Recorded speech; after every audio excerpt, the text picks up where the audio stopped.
Olá pessoal, tudo bom com vocês? Antes de começarmos nossa aula, gostaria de pedir que vocês se inscrevessem no canal e também acionem o sininho de notificações para que você receba em primeira mão as novas postagens, as novas aulas, ok? Hoje vamos falar do período republicano da Roma Antiga. E atenção, porque esse período ele mostra como a mobilização popular, no caso a mobilização da plebe, pode garantir os direitos sociais, ok? Então, a fase republicana na Roma Antiga é um bom exemplo onde a mobilização popular garante os direitos para a população. Vamos lá, pessoal. Hoje é dia de República Romana. Bora?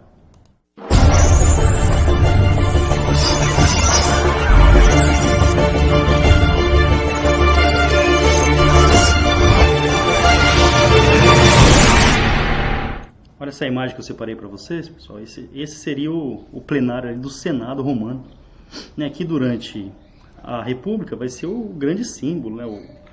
A grande instituição, a mais poderosa, inicialmente controlada só pelos patrícios. Tá? Então guarde essa informação, inicialmente ela vai ser controlada basicamente pelos patrícios. Aí a gente tem que recordar, né? Quando a gente falou do período monárquico da Roma Antiga, a gente viu lá que a sociedade era dividida em, lá no topo, os patrícios, aqueles que tinham os direitos políticos, as elites, que tinham as terras, criadores de gado, aqueles que controlavam a sociedade. Os clientes, aqueles que eram agregados, próximos aos patrícios, que também eram pobres, os plebeus, que formavam a massa da população, e na base da pirâmide a gente tem os escravos, aqueles que não tinham direito nenhum. Tudo bem? Então, só para a gente recordar a estrutura social de Roma. Quando a gente fala disso, então, quando tem início a república, quem vai controlar as instituições políticas são os patrícios. Guarde essa informação, porque no início, quem controla todas as instituições políticas são os patrícios, ok? A palavra república, significado importante, ó, res publicus, coisa pública, coisa de todos, pertence a todo mundo. Só que no início, né, um contrassenso aqui, ó. O termo república significa coisa de todos, mas no início essa coisa de todos era só dos patrícios, tá? Mas isso vai mudar com a luta dos plebeus. Aos plebeus o que restava? Enquanto os patrícios tinham direitos políticos, os plebeus eles pagavam impostos e eles faziam parte do exército. Então a força militar básica aí da República Romana eram os plebeus.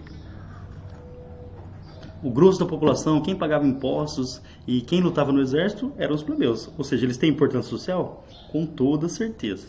Bom, essa, para tudo, pessoal, é a estrutura política da República Romana. É assim que a República Romana se organizava politicamente. Aí perceba que eu coloquei lá no topo, ó, Senado, tá até em vermelhinho. Olha só, peguei a imagem para vocês. Essa seria aí a representação do Senado romano. Tudo bem? Bom, o Senado ele era composto por 300 patrícios inicialmente, ó, só patrícios inicialmente. E o senador ele era vitalício, ou seja, uma vez senador, ele era senador até a morte. Tá? Então era um cargo vitalício. Lembrando, a Assembleia Senado era a mais importante da estrutura republicana romana. Eles tomavam as principais decisões, controlavam os gastos públicos, certo? Então o Senado, formado apenas por patrícios inicialmente, era a principal instituição da República. Aí a gente tem a estrutura administrativa, que são chamados magistrados. Tudo que está ali embaixo de magistrados são funcionários públicos. Aí um ponto importante, esses funcionários eles eram eleitos por um ano. Ou seja, eles tinham um mandato de um ano. Terminou o ano, eram eleitos novos administradores, novos magistrados. Ali no topo tem o cônsul. O que é o cônsul? Seria um administrador principal, tá? Eram 2 cônsules. E esses caras, eles principalmente controlavam o exército. Aí a perguntinha, né? Por que 2? Ora, se eles controlam o exército, eles têm a força militar, controlam a força militar. Então você coloca 2, um é contrapeso do outro, para evitar abuso de poder. Então a gente tem na estrutura da República Romana 2 cônsules. O pretor, ou os pretores, eles cuidavam da justiça, são os juízes, a aplicação da lei, né, a aplicação da justiça, são os juízes dentro da estrutura republicana romana. Os questores são os cobradores de impostos, todo mundo adora, né, pessoal? Imposto de renda. Então lá na Roma Antiga é o questor, ou os questores, responsáveis pela cobrança dos impostos, pela garantia dos impostos, que vão financiar o Estado romano, e também cuidavam da administração das finanças. O censor, esse é importante porque ele cuidava da contagem da população. Todo administrador público de respeito, pessoal, chá de canela, tá? Todo administrador público de respeito, ele tem que saber quantos habitantes tem na sua cidade para tomar as melhores decisões, tá? Então, essa é a função do censor, a contagem da população. Temos ali o edil, olha só essa palavra, pessoal. O edil, ou edis, edificações, é o cara responsável por cuidar da cidade em si.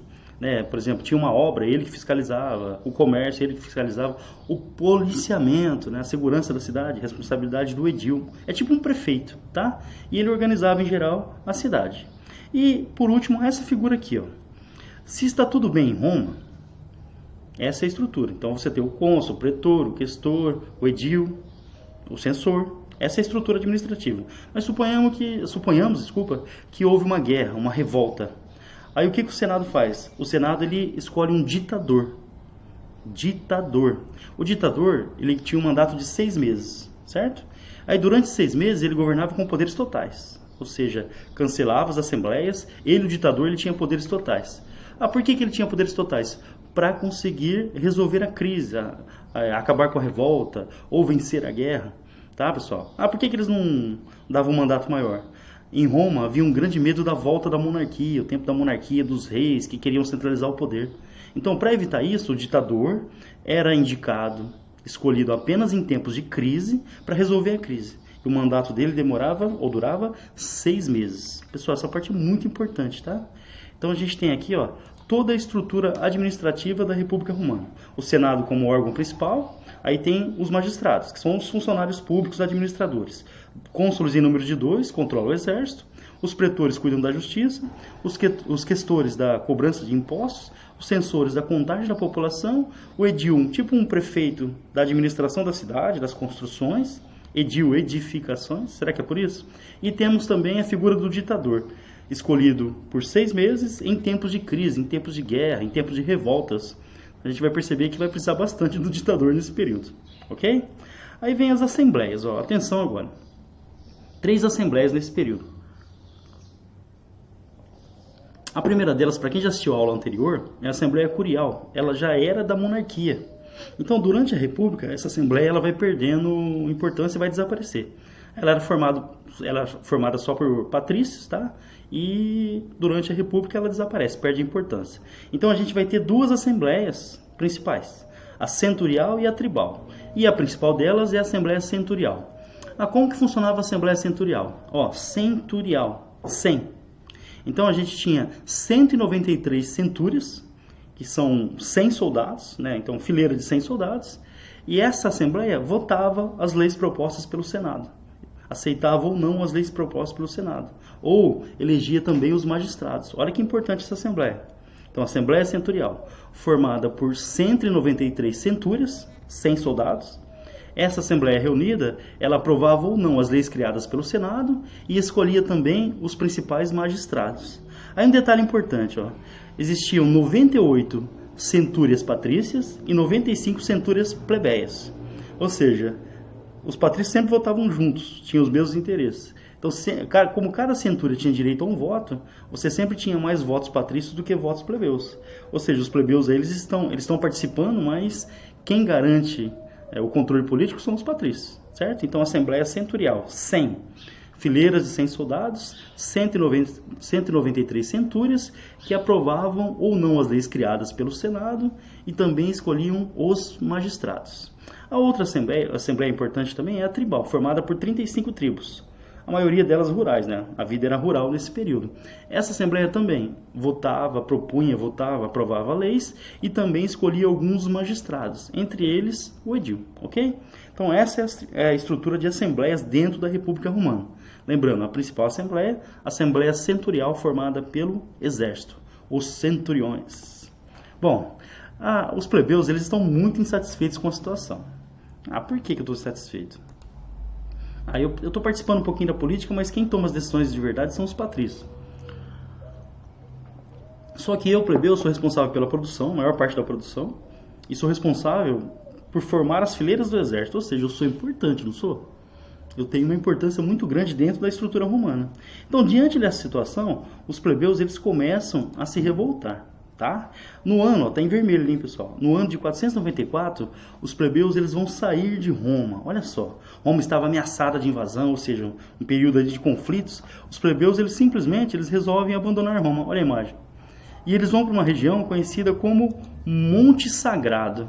Foram lá para o Monte Sagrado, falaram assim: ah, a gente não tem direitos políticos, tá bom, então vai lá, lava o banheiro você, vai lá cuidar da roça, como é que é? Cuida da segurança, vai lá e luta no exército você, Patrício. Os plebeus, eles cruzaram o braço, uma espécie de greve que eles fizeram. Saíram da cidade, deixaram a cidade abandonada e foram lá para o Monte Sagrado. E só retornaria quando os patrícios lhes dessem algum direito. E olha só, a pressão, né, pessoal? O número de patrícios era muito menor. Os plebeus formavam a massa da população. E os patrícios tiveram que ceder, ok? Tiveram que ceder. Afinal, Roma estava sem o seu poderoso exército.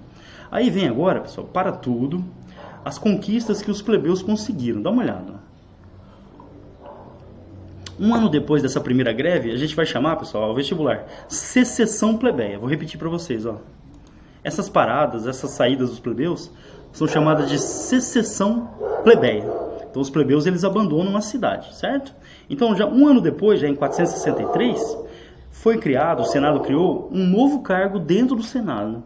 Olha lá, está em negrito, o tribuno da plebe. Então os plebeus eles passam a ter um representante lá dentro do Senado. Com o passar do tempo, esse tribuno ele vai ter muito poder. Por exemplo, qualquer lei que fosse aprovada pelo Senado que prejudicasse os plebeus, esse tribuno ele tinha o direito de vetar. Ele tinha o direito de não permitir que essa lei passasse. Olha só, gente. Os plebeus conseguiam direitos a partir da sua mobilização popular. Então, repetindo, diante da secessão plebeia, eles foram lá para o Monte Sagrado, os patrícios tiveram que ceder. Então, a primeira medida atendendo aos plebeus foi a criação do cargo de tribuno da plebe, um representante plebeu dentro do Senado. Qualquer lei que prejudicasse os plebeus poderia ser vetada, barrada por esse cara aí.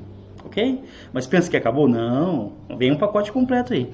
Em 450 foi aprovado o primeiro, ou foi criado, tá? O primeiro Código de Leis Escritas romano. Esse código ele ficou conhecido como a Lei das 12 Tábuas, tá? Ó, guarda isso para o vestibular. Lei das 12 Tábuas. Professor, por que é importante um Código de Leis escritas? Ora, quem é da elite, quem controla a sociedade, se a lei não é escrita, ela é oral, fica fácil para eu manipular a lei do jeito que eu quero, de acordo com a minha vontade. Se eu tenho um código de leis escritos, fica mais difícil manipular. Todos têm acesso ao código, todos têm acesso ao texto escrito da lei. Então foi um avanço importante para os plebeus, certo?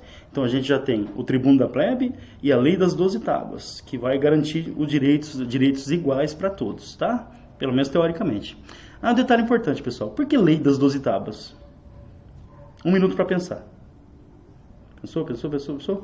Foram escritas em 12 tábuas. Ó, cheguei até a ficar arrepiado, pessoal. O mundo faz sentido.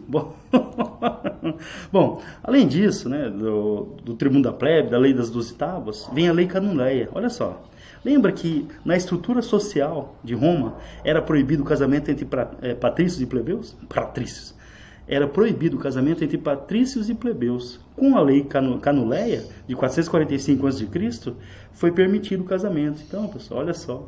Love's in the air. Para quem não sabe, se você pegar a palavra Roma e ler o contrário, ó, pensa. Ó, lê Roma ao contrário. Amor. Olha só. Qual que é a importância? Nenhum, tá? Mas foi criada a lei canuleia, que liberou o casamento entre patrícios e plebeus. Outra medida importante, a lei Licínia. Olha só, lembra que você tinha 2 cônsules que controlavam o exército? A partir da lei Licínia, um dos cônsules obrigatoriamente tinha que ser plebeu. Antes eles eram só patrícios. A partir da lei Licínia, 2 cônsules, continua a mesma coisa. Um patrício e um plebeu. Olha só, avançando aí os plebeus nos seus direitos. E a gente vai ter a última secessão plebeia, né, que vai levar a chamada Lei Hortense. Olha só, a Lei Hortência. Esse nome é em homenagem a um líder plebeu chamado Hortêncio, tá? Por isso, Lei Hortência. O que essa lei garantiu? Ela garantiu para tudo, ó, o plebiscitum. O que é o plebiscito? Os plebeus eles tinham a sua assembleia separada. As decisões da assembleia dos plebeus tinham validade para toda Roma, sem precisar da autorização do Senado. Olha isso, hein, pessoal? as decisões do plebiscito, a Assembleia dos Plebeus, tinham validade para toda Roma, sem precisar da autorização do Senado. E essa é uma influência, né, pessoal, do direito romano que permanece até hoje. Por exemplo, quando a gente tem uma consulta popular no Brasil, a gente chama até hoje de plebiscito, que significa consulta à população, consulta ao povo. No caso de Roma, consulta à plebe. Tá? Então a população vota diretamente. Olha só que importante essa. Lei Hortência. As leis aprovadas pelas assembleias da plebe tinham validade para toda Roma, independente da vontade do Senado. Avanços sociais. Tribuno da plebe, lei das 12 tábuas, lei Canuleia, que permitiu o casamento, a lei Licínia, um dos cônsules, passou a ser plebeu, e a lei Hortência. Todas as decisões da Assembleia da plebe passam a ter validade independente do Senado. O chamado plebiscito. Olha a influência romana na nossa cultura, hein? Bom, na fase republicana, pessoal, essa parte é importante. A gente vai precisar do mapa. Ó. Ó o mapinha que a gente vai usar. Dá uma olhada primeiro. A gente vai ter o avanço territorial romano. Então eu vou mostrando no mapa para vocês, vou revezando, tá? Vai acompanhando a setinha. Em 290 a.C., houve uma guerra contra os samnitas, que é o povo que vivia ali na região de Roma mesmo. Então, a partir daí, os romanos eles conquistam a parte central. Dá uma olhada ali, ó. Estou mostrando com a setinha. A parte central ali na Península Itálica. Mas pensa que acabou? Não. Em 272, os gregos que viviam no sul da península, eles foram expulsos. Então ali, ó, lá no sul da península, os gregos que tinham colônias na região, eles foram expulsos também. Em 218, foi conquistada a Galícia, ou a Gália, que ficava ao norte da península. Com isso, os romanos eles conseguiram o quê? Consolidar o seu domínio dentro da Península Itálica. Olha lá a setinha apontando para a Gália, ou a região da Gália. Lembrando que a outra Gália é a França, tá? Que os romanos também vão conquistar. Qual que era o objetivo dos romanos? Controlar todo o mar Mediterrâneo. Eles queriam controlar o comércio do mar Mediterrâneo. Só que aí, gente, eles vão ter um grande adversário. A cidade de Cartago. Atenção, pessoal. Essa cidade, ela chegou a ameaçar o domínio romano no período. O exército do general Aníbal, quase mitológico da cidade de Cartago, eles chegaram a marchar em direção a Roma, na Península Itálica. Então chegaram a ameaçar o domínio romano. Os romanos conseguiram reverter, mas chegaram a ameaçar. Tá? Os romanos, eles chamavam os cartagineses de púnicos. Por isso o nome das guerras, guerras púnicas. Aí se você lembrar de uma aula sobre a Fenícia, que está no canal do professor Fabião, os gregos chamavam os fenícios de púnicos, porque eles produziam um tecido na cor púrpura, tá, pessoal? Então, esse nome foi dado pelos gregos e os romanos acabaram chamando também os cartaginenses de púnicos, tá? Porque Cartago foi uma colônia fenícia, certo? Então, essa é a explicação do nome. O que foram as guerras púnicas? As guerras entre Cartago e Roma. Foram 3 guerras, de 264 a 240, não precisa decorar a data, né? Eles conquistaram a Sicília, que é uma ilha no sul da Itália, então é o avanço romano. Em 220 a 202 a.C., expulsaram os cartagineses da Península Ibérica, onde fica Portugal e Espanha. E a terceira, pessoal, foi a invasão. Cipião, general lendário também de Roma, Cipião o Africano, liderou os exércitos romanos que marcharam sobre Cartago. A cidade, pessoal, foi destruída, não sobrou ninguém. Os romanos, inclusive, eles tentaram apagar a história de Cartago. Como assim? Eles chegaram a ameaçar nosso domínio, então eles destruíram e tentaram, inclusive, apagar a história da cidade de Cartago. Lembrando, Cartago era uma colônia fenícia, foi fundada pelos fenícios, e por isso guerras púnicas entre Cartago e Roma. Bom, a situação melhorou para os plebeus? Sim e não. Por quê? Essas guerras de expansão, elas faziam o quê? Que os plebeus eles ficassem longe das suas terras por muito tempo. Atenção a isso, pessoal. Quem era a maior força do exército romano? Os plebeus. Eles iam lutar nas guerras e deixavam suas terras. Como a maioria dos plebeus eram pobres, as suas famílias elas não conseguiam resistir, tá? Iam empobrecendo. Aí o que os patrícios começaram a fazer? Eles começaram a comprar essas terras. Então, quando o plebeu voltava da guerra, a família tinha perdido tudo, não tinha outra solução. Então, muitos plebeus que participaram das guerras, participaram das conquistas romanas, eles não ficaram com as riquezas. As riquezas foram cada vez mais se concentrando na mão dos patrícios. Então, nesse período aí, lá no século II, chegando no século I, que é a fase final da República Romana, a gente vai ter uma grande concentração de terras na mão dos patrícios. Então, os patrícios estão enriquecendo mais ainda. E vai surgir também uma nova classe, os nobilitas, que eram plebeus que enriqueceram. E eles enriqueceram e parece que esqueceram da origem plebeia, se aproximaram mais dos patrícios. Então a desigualdade social aumenta demais no período da expansão romana.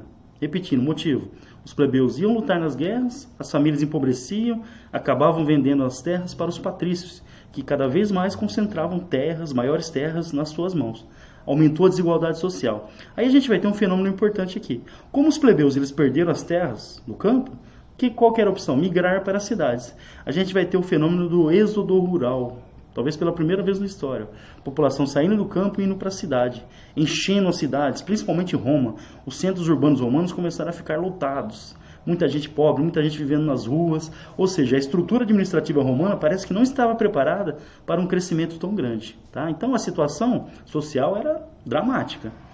Nesse contexto, surgiram dois personagens, pessoal, que vão cair na sua prova do vestibular. Os irmãos Graco, o Tibério e o Caio Graco. Tudo bem, pessoal? Ó, tem que guardar, printa essa tela. Tibério e Caio Graco. O que eles eram? Tribunos da plebe. Lembra? Aquele cara que ficava lá no Senado defendendo os interesses dos plebeus. O Tibério, o primeiro irmão, ele vai propor uma reforma agrária. Certo? O que é reforma agrária? É tirar terras de quem tem muitas, e distribuir para quem não tem. Ou fazer uma distribuição melhor. Isso vai agradar a população pobre, não vai? Mas tem um pessoal aí que eu acho que não vai gostar, né? Os patrícios. Como assim vai distribuir minhas terras? De jeito nenhum. Então essa proposta do Tibério aí, tentando fazer uma reforma agrária, irritou demais as elites patrícias. Aí o que fizeram? Armaram uma emboscada e o Tibério Graco ele foi assassinado. Tudo bem? Por quê? Devido às suas propostas de reforma agrária. Olha só, hein, pessoal. Mexeu com os patrícios, acabou morto. Mas ele tentou, né, pessoal, fazer uma reforma agrária para distribuir terras para a população. O irmão dele, 10 anos depois, vai ser eleito também o tribuno da plebe. E o que o Caio Graco vai fazer? Vai tentar a mesma coisa do irmão e um pouco mais.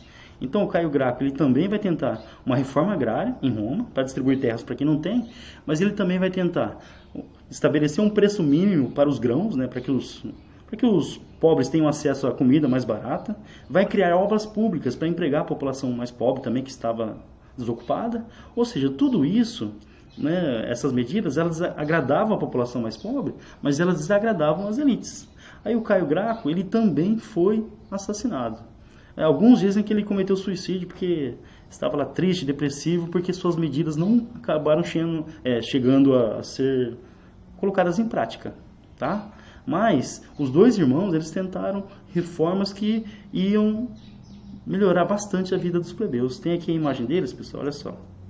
Aí os irmãos Caio e Tibério Graco, os dois tentando medidas que prejudicavam os patrícios e acabaram mortos. Será que o Caio cometeu suicídio mesmo? Acho que não. Bom, a expansão, a maioria dos escravos em Roma, eles vinham da prisão de guerra, né? Eram prisioneiros de guerra. Aí não precisa nem falar, né? Quando Roma se expandiu, dá uma olhada. Olha só, tudo que está em roxo aqui no mapa foi a expansão durante a República. O que está em laranja é a expansão durante a fase imperial. Então, boa parte do Império Romano foi formada nesse período aqui, certo? Aí, quanto mais Roma expandia, mais escravos vinham. Então, o que mudou? Roma, que inicialmente tinha escravos, mas eram poucos, passa a depender da mão de obra escrava. Então, a base da produção em Roma era o trabalho escravo. Só que como que o escravo era tratado em Roma? Como um objeto, uma peça, uma ferramenta. E a situação dos escravos era muito ruim, muito ruim. Isso vai levar a revoltas, tá? Aconteceu na Península Ibérica, mas a mais famosa delas é a revolta de Espartaco. Quem era Espartaco? Ele era um escravo, gladiador, aquele que lutava nas arenas, ou aqueles que lutavam nas arenas, e o Espartaco ele vai liderar milhares e milhares, tá? Alguns falam mais de 50 mil escravos, uma revolta contra a situação deles em Roma, inclusive chegando a marchar contra a cidade, ou seja, chegaram a ameaçar a estrutura romana. Os exércitos se mobilizaram e acabaram eliminando essa revolta de escravos. Os líderes foram presos e executados, e a maioria dos escravos foram devolvidos aos seus donos. Eu tenho aqui a imagem do Espartacus, olha só. A estátua dele que fica lá em Roma. Então, um líder dos escravos aí que tentou resistir, liderou a principal revolta de escravos contra a escravidão durante a República Romana. Lembrando, por que se revoltaram? Pessoal, se é escravo, tem motivo para ser revolta, só de ser escravo. Não é isso? Então essa foi a principal. Lembrando, mobilizaram milhares e milhares de escravos contra Roma. Essas guerras, toda essa expansão territorial, ela acabou fortalecendo quem? Os generais. Quando Roma começa a sua expansão, o exército que não era, profissional, ele acabou se profissionalizando. O que isso significa? Os soldados passam a viver de um salário como soldado. Perceberam a diferença? Anteriormente, os exércitos eram formados em tempos de guerra, então juntava o pessoal e ia lutar. Com a expansão, houve a necessidade do quê? Da profissionalização do exército. Então você cria o cargo de soldado, o soldado passa a receber um salário do Estado para fazer parte do exército. Então isso é profissionalização do exército romano. Essa profissionalização ela vai dar muita força aos generais. Os generais ficam muito importantes. E qual que era a situação de Roma? Os plebeus estavam insatisfeitos, porque os patrícios estavam centralizando o poder, os escravos se revoltavam, então havia ameaça de revoltas. Era necessário o quê? Mudanças para tentar controlar a situação. Tá? Essas mudanças elas vêm a partir do Senado e foi criado ali o chamado primeiro triunvirato. Pessoal, para tudo. Então, diante da situação de caos, revoltas plebeias, revoltas de escravos, insatisfação, os patrícios concentrando riquezas, a situação não estava boa. Então, para tentar amenizar a situação, foi criado o primeiro triunvirato. O que significa isso? Todo o território romano ele foi dividido em três partes. Cada parte ficou sob o comando de um general. Tá, pessoal? Por isso triunvirato. Os primeiros triunviros foram o Crasso, o Pompeu e o Júlio César. Esse, pessoal, personagem importantíssimo, hein? Crasso, Pompeu e Júlio César. Então o território romano foi dividido entre os três. Cada um administrava a sua área. Eu acho que isso não vai dar muito certo, tá? Bom, esse Crasso aí, vocês já ouviram falar de uma curiosidade? Erro crasso? Esse erro crasso é um erro grosseiro, um erro muito escandaloso. Esse termo vem desse cara aí. O Crasso, ele foi lutar na Pérsia, lá, contra um povo que ele achou que era insignificante, que seria muito fácil. Ele subestimou esse povo e acabou sendo morto na batalha. Ele cometeu um erro crasso. Foi um erro do Crasso, tá? Um erro grosseiro. Então, com a morte do Crasso, começou a disputa pelo poder entre o Pompeu e o Júlio César. O Júlio César, pessoal, eles vão lutar, o Pompeu e o Júlio César vão lutar no Egito. Lá no Egito, o Júlio César vai ser amante da Cleópatra, a rainha lá do Egito, certo? Então, para quem gosta de filmes sobre o período, tem vários filmes que contam essa história. Júlio César, ele vai vencer Pompeu e vai voltar para Roma como herói. Voltando para Roma, ele vai ser o quê? Aclamado como ditador. Só que lembra disso, o ditador tinha um mandato de 6 meses. Parece que o Júlio César queria mais, tá? Inclusive, ele vai mandar cunhar o rosto dele nas moedas romanas. Então ele mandou cunhar o rosto dele nas moedas romanas. Nossa! Aí os senadores, os patrícios começaram, mas o que esse cara está querendo? Será que ele está querendo virar rei? Tá? Então, diante disso, diante dessa ameaça, os romanos não podiam nem ouvir falar de rei, de monarquia, porque eles já lembravam dos tempos lá dos etruscos, onde os reis concentravam o poder, em parte, né? Lógico. Então, essa ameaça aí do César, querendo ser um tirano, um ditador em Roma, ou querendo ser o rei de Roma, levou a uma conspiração que acabou terminando com o seu assassinato. Olha a imagem aqui, ó.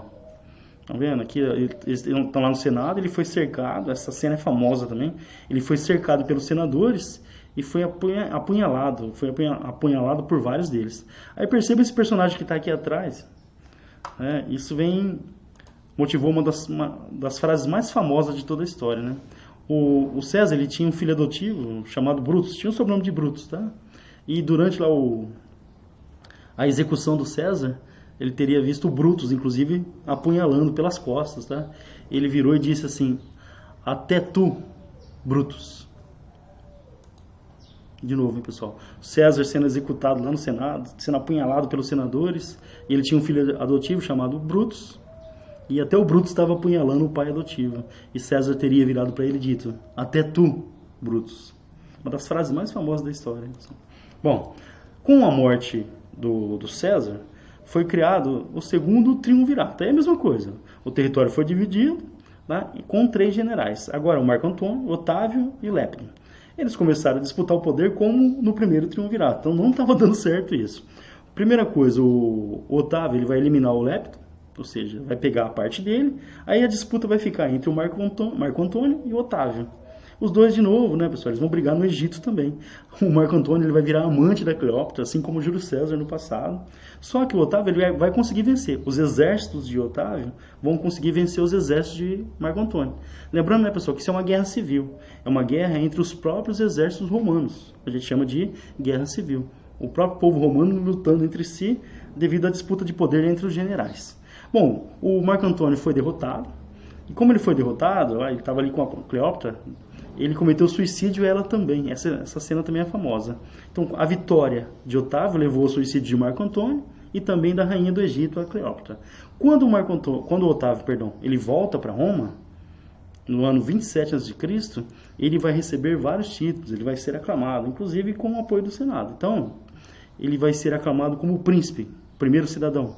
Augusto, então Otávio vai ser divino. Então, por isso, Otávio Augusto. Imperador, sumo pontífice, ou seja, chefe religioso, e o tribuno vitalício da plebe. Nossa, ele vai assumir todos os poderes. Isso acontece no ano 27 a.C. Olha, mas por que o Senado matou Júlio César e com o Otávio parece que eles deram apoio? O Júlio César, diante das tensões sociais, o Júlio César ele era uma ameaça. Mas os senadores perceberam o quê? Que a centralização era necessária para tentar resolver a crise. Então, o Otávio Augusto, no caso, ele vira uma solução para a crise romana. Tá, pessoal? A ascensão de Otávio ao poder encerra a fase republicana. Agora começa a fase dos imperadores. Roma passa a ter um poder centralizado na mão de uma única pessoa. O primeiro deles, Otávio Augusto, o primeiro imperador de Roma. Certo, pessoal? Então essa é a fase republicana. Na nossa próxima aula vamos falar do período imperial romano. Tem lá o Nero, já ouviram falar dele? Vocês vão gostar, tá? Pessoal, qualquer dúvida, nossos canais aí de comunicação desse lado aqui, tudo bem? Ou pelo YouTube também. Não esqueça de compartilhar o canal, de se inscrever, de acionar o sininho das notificações. Beijo do professor Fabião. Até tu, Brutus. Fala pra minha sogra. Até tu, sogrinha. Vamos juntos construir a história.